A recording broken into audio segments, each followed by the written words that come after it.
आज हम लोग ट्यूबलाइट के बारे में पढ़ेंगे। ट्यूबलाइट को हम इंजीनियरिंग में हम लोग फ्लोरेसेंट ट्यूब भी कहते हैं, ठीक है।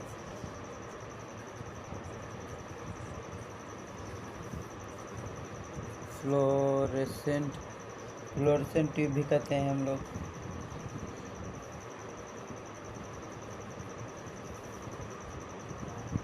आज हम लोग देखेंगे कि इसकी वर्किंग क्या होती है, यह तुरंत स्टार्ट क्यों नहीं होता है, इसमें क्या क्या मेन कंपोनेंट्स लगते हैं, इसका कंस्ट्रक्शन क्या होता है। सबसे पहले हम लोग इसका कंस्ट्रक्शन देखते हैं, ठीक है। इसमें एक रॉड लगी होती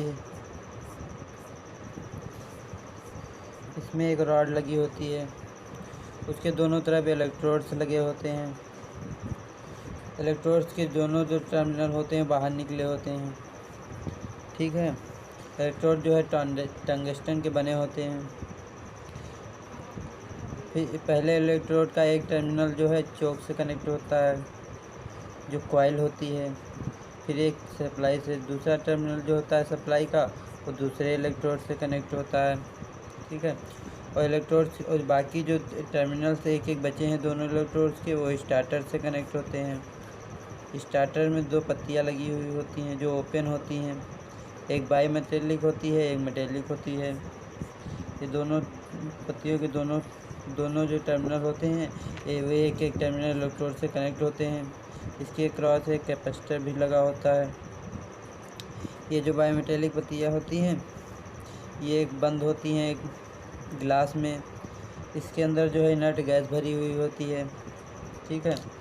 तो आज हम लोग देखते हैं ये एसी मेन सप्लाई है, यहाँ से दी जाती है। इनके बीच में एक कैपेसिटर लगा होता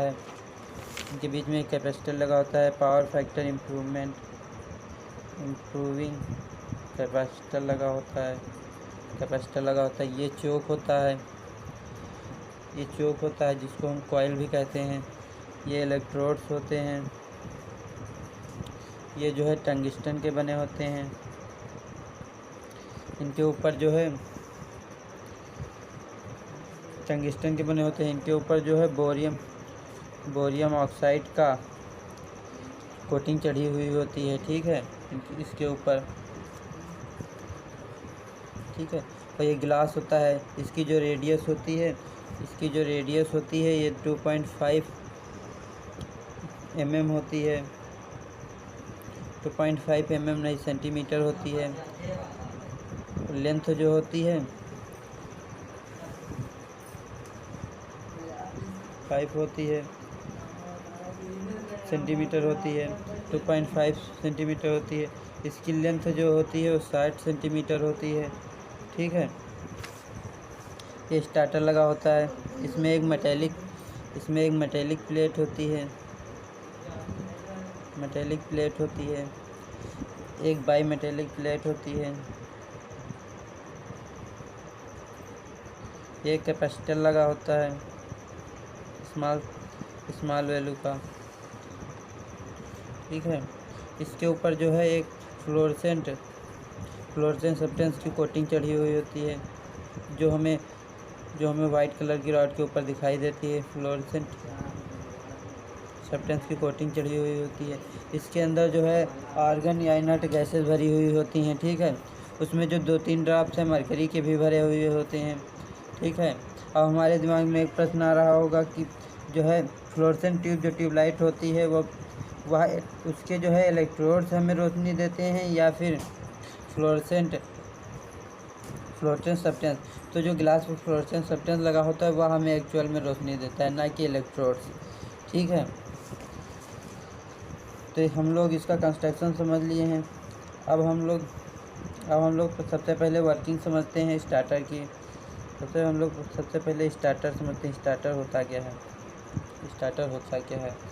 तो जो ट्यूबलाइट होती है वो सेल्फ स्टार्टिंग नहीं होती है, इसलिए इसको स्टार्ट करने के लिए हमें एक स्टार्टर चाहिए होता है, ठीक है। तो स्टार्टर जो होता है एक ऑटोमेटिक स्विच होता है,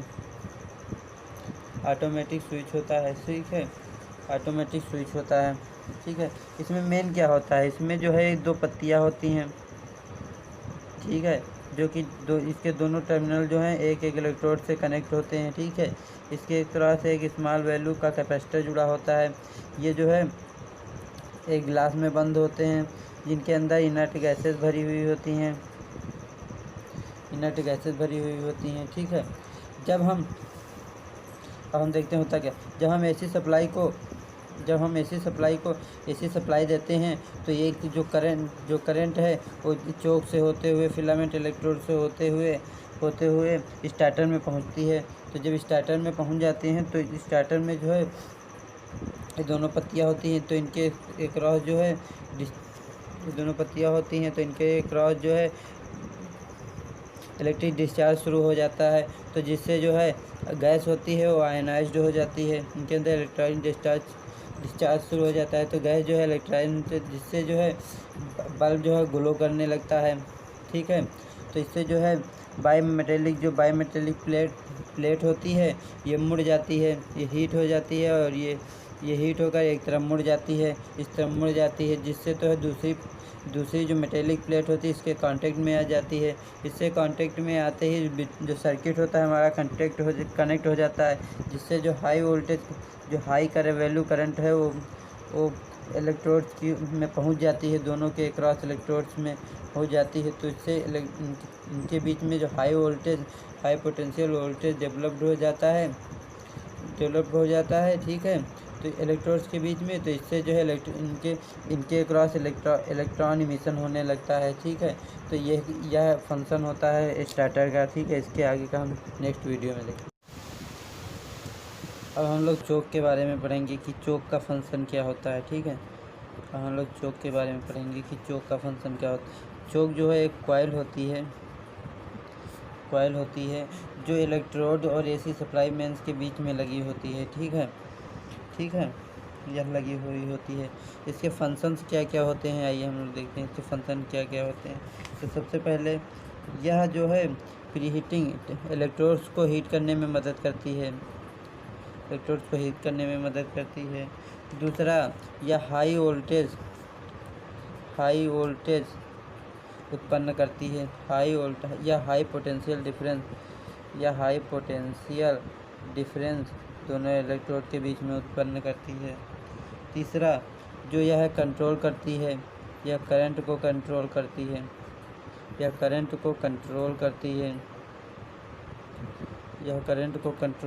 है। तीसरा, यह ट्यूब को जो है मिनिमम वोल्टेज पर कार्य कराती है। ठीक है, शुरू में जो है चोक के अंदर स्टार्टर की सहायता से हाई पोटेंशियल डिफरेंस उत्पन्न होता है, जो कि इंस्टेंटेनियस छड़ी के लिए होता है।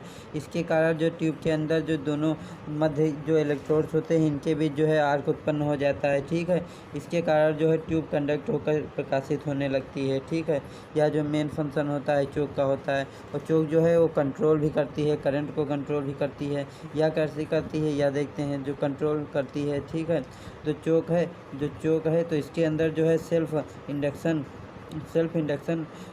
इंडक्शन जो हाई उत्पन्न होता है। ठीक है, जो सप्लाई वोल्टेज होता है उसको घटाने और बढ़ने से रोकता है, स्थिर रखती है। ठीक है, जिसके कारण जो है करंट को यह कंट्रोल करती है इस प्रकार। ठीक है, अब हम लोग मेन फंक्शन देखेंगे फ्लोरेसेंट ट्यूब का कि क्या होता है। जब हम लोग इसमें जो है सप्लाई और एसी सप्लाई दे देते हैं तो जो एसी सप्लाई जब हम स्विच ऑन कर देते हैं तो इसमें जो है करंट जो है पहले चोक में जाती है, फिर इलेक्ट्रोड में जाती है, फिर उसके बाद स्टार्टर में पहुंचती है। ठीक है, तो जो ट्यूब इलेक्ट्रोड्स होते हैं वो गर्म होकर इलेक्ट्रॉन उत्सर्जित करने लगते हैं। ठीक है, तो जिससे जो इलेक्ट्रॉन सर्जित करने लगते हैं, जो ट्यूब के अंदर जो है जो इंसुलेटिव प्रॉपर्टी होती है वो कम हो जाती है। इसी समय जो है स्टार्टर के जो कांटेक्ट पॉइंट होते हैं ये खुल जाते हैं इसी तुरंत। तो परिपथ में धारा का प्रभाव जो है अचानक रुक जाता है। ठीक है, तो इस प्रकार जो है उसी क्षण कुछ क्षण के लिए जो है चोक जो है हाई पोटेंशियल डिफरेंस उत्पन्न कर देता है। हाई पोटेंशियल डिफरेंस उत्पन्न कर देता है, जिससे नलिका के दोनों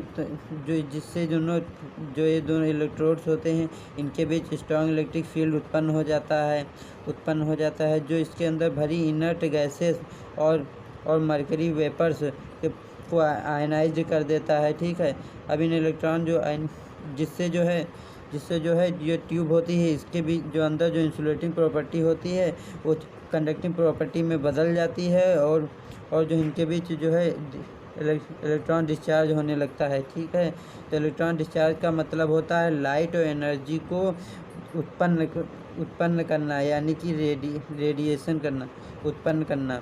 तो डिस्चार्ज का मतलब क्या होता है? लाइट एनर्जी को उत्पन्न करना, जिससे जो है डिस्चार्ज होने लगता है, इलेक्ट्रॉन डिस्चार्ज होने लगता है। ठीक है, इस प्रकार जो है हमारी ट्यूबलाइट जो है वो काम करने लगती है। ठीक है, और जो इलेक्ट्रॉन डिस्चार्ज होने के बाद जो है चोक में जो है धारा जो बहती है उसका विभवांतर जो इलेक्ट्रॉन पोटेंशियल होता है वो कम हो जाता है। इससे जो है ये इलेक्ट्रॉन डिस्चार्ज में जो है कोई इलेक्ट्रॉन इमिशन में कोई प्रभाव नहीं पड़ता है। ठीक है, इलेक्ट्रॉन प्रभाव नहीं पड़ता है। इसके बाद जो चोक का कार्य है और विसर्जन, ये दोनों जो इसके बाद जो चोक है ये इलेक्ट्रॉन डिस्चार्जन को कंट्रोल रखती है और इसके करंट को भी कंट्रोल रखती है। तो इसलिए चोक ये इसी तरह फिर यह ट्यूब चलती रहती है। ठीक है, और जो इनके कांटेक्ट बीच में हैं ये फिर स्टार्टर ट्यूब खुल जाते हैं। ठीक है, इस तरह ट्यूब चलती रहती है।